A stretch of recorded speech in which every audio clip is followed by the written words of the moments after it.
Hi everyone! Ayan, papakita ko lang pala yung ganap namin today.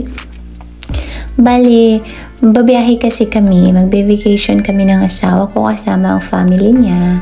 So, ito yung ganap namin every time na bago kami aalis ng bahay. Ewan ko kung kami lang yung ganito. Pero every time talaga aalis kami ng bahay, lalo na pag mga ilang araw kami bago babalik, ginagawa namin ng asawa ko, nag-general cleaning kami muna sa bahay. Kasi ewan ko ba, gusto ko talaga yung pag-uwi ko sa bahay, galing vacation, yung stress-free na ako, yung malinis yung bahay pagdating ko, wala akong lilinisan, walang huhugasan, yung mga ganung bagay, napakamalaking yan sa akin, malaking bagay sa akin yung mga ganyan. So, ginagawa namin ng asawa ko, naghahati na kami sa trabaho. So, akin usually talaga, naglilinis ng mga ganyan, mga ref, tinatanggal ko yung hindi na namin need pag uwi. Tapos siya, yan yung ginagawa niya. Siya yung nagbabacuum ng buong bahay.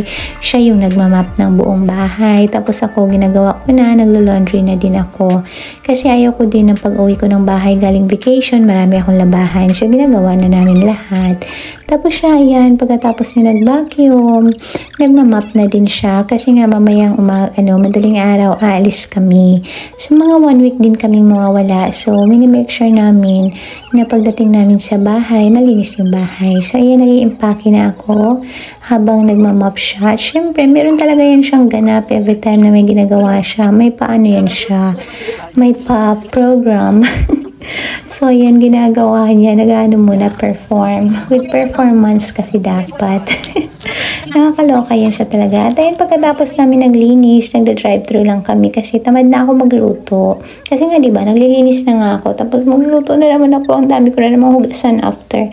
So, nagda-drive-thru na lang kami. Sabi ko, bibili na lang kami ng food. Tapos, ang haba ng pila sa drive-thru. So, ayan. Panibagong kabaliwan. So, hanggang dito na lang. See you sa update sa aming vacation. Bye-bye. Love you all. Thank you.